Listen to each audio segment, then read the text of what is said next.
Welcome friends, இன்னைக்கு நம்ம ஸ்க்ரீனில் பார்த்துருக்க முடியாத வீடியோ வந்து எப்படி மேக் பண்ணதை பற்றி பார்க்க போகிறோம். வீடியோ வந்து ஸ்கிப் பண்ணாமல் ஃபுல்லாக பாருங்கள். சேனலுக்கு ஃபஸ்ட் டைம் வந்துருக்கீங்கன்னா சேனலை சப்ஸ்கிரைப் பண்ணிக்கோங்க. இப்போ வீடியோக்குள்ளே போகலாம். Kill them with your success. Life is very short, namba. Bury them with your smile. Always be happy. உங்கள் மொபைலில் கைன்மாஸ்டர் அப்ளிகேஷன் ஓப்பன் பண்ணிட்டு கிரியேட் நியூன்ற ஆப்ஷனை கிளிக் பண்ணிக்கோங்க. 1:1 ரேஷியோ இருக்கும், அதை செலக்ட் பண்ணிட்டு கிரியேட் ஆப்ஷனை கிளிக் பண்ணுங்கள்.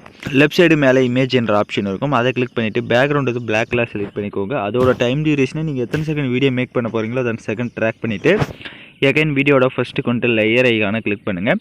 டிஸ்கிரிப்ஷனில் உங்களுக்கு பேக்ரவுண்ட் இமேஜின் வந்து கொடுத்துருப்பேன், அதை டவுன்லோட் பண்ணி செலக்ட் பண்ணிட்டு right side split screen option இருக்கும், அதை கொடுத்து ஃபுல் ஸ்க்ரீன் கொடுத்துட்டு கரெக்டாக அந்த ஃப்ரேம் தெரிகிற மாதிரி செட் பண்ணிக்கோங்க.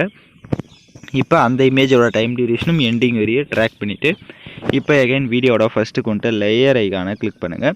இப்போ நீங்கள் ஃபோட்டோஸை வந்து ஆட் பண்ணிக்கலாம். நீங்கள் எடிட் பண்ண போகிற ஃபோட்டோஸை 1 by 1 செலக்ட் பண்ணிக்கோங்க. ஃபஸ்ட்டு 1 ஃபோட்டோவை செலக்ட் பண்ணுங்கள். இப்போ ஃபோட்டோவை செலக்ட் பண்ண வாட்டி கரெக்டாக அந்த ஃப்ரேம் அளவுக்கு இந்த மாதிரி செட் பண்ணுங்கள். ஸோ பேக்ரவுண்டில் பார்த்தீங்கன்னா தெரியும். ஸோ அந்த ஃப்ரேம் அளவுக்கு உங்களோட ஃபோட்டோஸ் வந்து கரெக்டாக அந்த ஃப்ரேம்குள்ளே செட் பண்ணுங்கள். அதுக்கேற்ற மாதிரி ரொட்டேட் பண்ணுங்கள், ஏன்னா நம்ம அப்போ தான் வந்து கரெக்டாக வந்து செட் பண்ண முடியும். ஸோ கரெக்டாக வந்து அந்த ஃப்ரேம் அளவுக்கு இந்த மாதிரி அது எந்த அளவுக்கு தேவையோ அந்த அளவுக்கு ஃபஸ்ட்டு ஜூம் பண்ணிக்கோங்க. ஜூம் பண்ணிட்டு ரைட் சைடு கிராப்பிங் ஆப்ஷன் இருக்கும், அதை கிளிக் பண்ணி இப்போ அந்த ஃப்ரேம் அளவுக்கு இந்த மாதிரி கிராப் பண்ணுங்கள். 4 சைடுமே அதே மாதிரி தான் கரெக்டாக வந்து அந்த ஃப்ரேம் அளவுக்கு கிராப் பண்ணுங்கள். கிராப் பண்ணிவிட்டு ரைட் சைடே பாருங்கள், அந்த மாஸ்க்குன்னு இருக்கும் அந்த கிராப்பிங்கில், அதை எனபிள் பண்ணிட்டு கீழே ஃபெதர் இருக்கும், அதை வந்து லைட்டாக இன்க்ரீஸ் பண்ணுங்கள். ஸோ அந்த ஃப்ரேமில் வந்து ஃபோட்டோ செட் ஆகிற அளவுக்கு இந்த மாதிரி இன்க்ரீஸ் பண்ணிட்டு டிக் ஆப்ஷன் கொடுத்து பார்த்தீங்க அப்படின்னா உங்களுக்கு கரெக்டாக அந்த ஃப்ரேம் வந்து இந்த இதில் ஃப்ரேமில் செட் ஆகிட்டுக்கும் ஃபோட்டோ. இப்போ நம்ம ஆட் பண்ண அந்த ஃபோட்டோவோட டைம் டியூரேஷனும் எண்டிங் வரையே ட்ராக் பண்ணிக்கோங்க. அந்த ஃபோட்டோவுக்கு ரைட் சைடு அட்ஜஸ்ட்மெண்ட்டில் போய்ட்டு ஸ்டேச்சுரேஷன் அப்புறமா கான்ட்ராஸ்ட் எல்லாமே தேவையான அளவுக்கு இன்க்ரீஸ் பண்ணிட்டு எகைன் வீடியோட ஃபஸ்ட்டுக்கு வந்துட்டு லேயர் ஐக்கான கிளிக் பண்ணுங்கள். ஏன்னா பேலன்ஸ் 1 ஃப்ரேம் இருக்குது, அதுலேயும் அதே மாதிரி நம்ம ஃபோட்டோஸ் வந்து ஆட் பண்ணிக்கலாம். ஃபோட்டோவை செலக்ட் பண்ணிட்டு கரெக்டாக வந்து கிராப்பிங் ஆப்ஷனை போய்ட்டு ஃபஸ்ட்டு வந்து தேவையான அளவுக்கு கிராப் பண்ணிக்கோங்க ஃபோட்டோவை. டிக் ஆப்ஷனை கொடுத்துட்டு இப்போ அதோட சைஸை வந்து கரெக்டாக அந்த ஃப்ரேம் அளவுக்கு இந்த மாதிரி கம்மி பண்ணிக்கோங்க, ரொட்டேட் பண்ணி. ஸோ ஒவ்வொரு ஸ்டெப்புமே கரெக்டாக பார்த்தீங்கன்னா தான் உங்களுக்கு புரியும். ஸோ அதனால் கரெக்டாக நம்ம மேலே எப்படி செட் பண்ணமோ அதே மாதிரி ஃபஸ்ட்டு தேவை அப்படின்னா நீங்கள் ஜூம் பண்ணிக்கலாம் அந்த ஃப்ரேமை. ஜூம் பண்ணிட்டு ரைட் சைடு கிராப்பிங் ஆப்ஷன் போய்ட்டு இப்போ கரெக்டாக வந்து இந்த ஃப்ரேம் அளவுக்கு கிராப் பண்ணிக்கோங்க. இப்போ கிராப் பண்ணிட்டு அதே மாதிரி தான் ரைட் சைடு மாஸ்க்கு எனேபிள் பண்ணிட்டு கீழே ஃபெதரை வந்து இன்க்ரீஸ் பண்ணிவிட்டு டிக் ஆப்ஷனை கொடுத்துட்டு பார்த்தீங்கன்னா உங்களுக்கு கரெக்டாக ஃப்ரேமில் வந்து செட் ஆகிடும். அந்த ஃபோட்டோவோட டைம் டியூரேஷனும் எண்டிங் வரையே ட்ராக் பண்ணிக்கோங்க. அந்த ஃபோட்டோவுக்கு ரைட் சைடு அட்ஜஸ்ட்மெண்ட்டில் போய்ட்டு ஸ்டேச்சுரேஷன் கான்ட்ராஸ்ட் எல்லாமே தேவையான அளவுக்கு இன்க்ரீஸ் பண்ணிட்டு டிக் ஆப்ஷனை கொடுத்துட்டிங்க அப்படின்னா உங்களுக்கு கரெக்டாக வந்து அந்த 2 ஃப்ரேம்ஸ்லையும் ஃபோட்டோ வந்து நம்ம லவ்லியாக ஆட் பண்ணியாச்சு. இப்போ எகைன் வீடியோட ஃபஸ்ட்டுக்கு வந்துருங்க, லேயர் ஐகானை கிளிக் பண்ணுங்கள். இப்போ பேக்ரவுண்ட் எரேஸ் பண்ண ஃபோட்டோஸை ஆட் பண்ணணும். உங்களுக்கு உங்களோட ஃபோட்டோஸை பேக்ரவுண்ட் எரேஸ் பண்ண தெரியலனா நான் ஆல்ரெடி பேக்ரவுண்ட் எப்படி எரேஸ் பண்ணணும்னு வீடியோ போட்டிருக்கேன், அந்த வீடியோட லிங்க் டிஸ்கிரிப்ஷனில் கொடுத்துருக்கேன். அந்த வீடியோ பார்த்து உங்களோட ஃபோட்டோஸ் வந்து நீங்கள் பேக்ரவுண்ட் எரேஸ் பண்ணிக்கலாம். இப்போ நான் ஆல்ரெடி எரேஸ் பண்ணி வச்சுருக்க பிக்கே செலக்ட் பண்ணிக்கிறேன். இப்போ ஃபோட்டோஸை செலக்ட் பண்ண வாட்டி இப்போ ஸ்க்ரீனில் பார்த்தீங்கன்னா தெரியும்.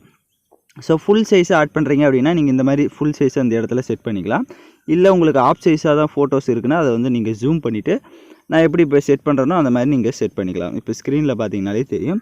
ஸோ இந்த மாதிரி கரெக்டாக வந்து செட் பண்ணிக்கோங்க. இப்போ செட் பண்ணிவிட்டு அந்த இமேஜோட டைம் டியூரேஷனும் எண்டிங் வரையே ட்ராக் பண்ணிக்கோங்க.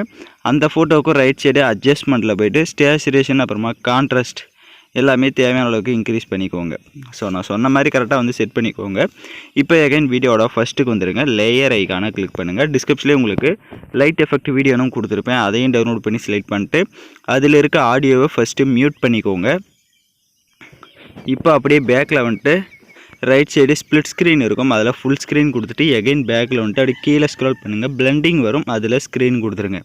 இப்போ லைட்டாக மூவ் பண்ணி பார்த்தீங்கன்னா உங்களுக்கு கலர்ஃபுல்லாக வந்து ஷோ ஆகும். இப்போ அந்த பேக்ரவுண்ட் இமேஜை செலக்ட் பண்ணுங்கள். அந்த பேக்ரவுண்ட் இமேஜை செலக்ட் பண்ணிட்டு அப்படியே ரைட் சைடு அட்ஜஸ்ட்மெண்ட்டில் போய்ட்டு லாஸ்ட் ஆப்ஷன் போவாங்க.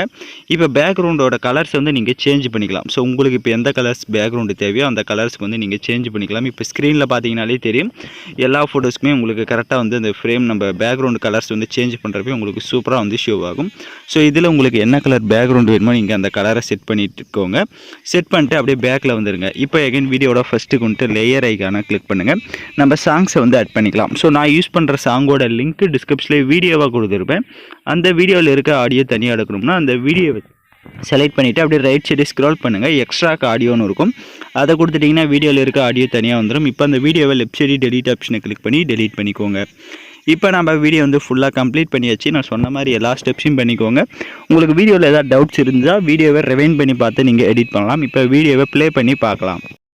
இப்போ பார்த்தீங்கன்னா வீடியோஸ் வந்து சூப்பராக கலர்ஃபுல்லாக நம்ம மேக் பண்ணியாச்சு. நான் சொன்ன மாதிரி அந்த பேக்ரவுண்டை கலர்ஸ் எல்லாம் சேஞ்ச் பண்ணணும் அப்படின்னா நீங்கள் சேஞ்ச் பண்ணிக்கோங்க. இப்போ வீடியோவை எக்ஸ்போர்ட் பண்ணிக்கலாம்.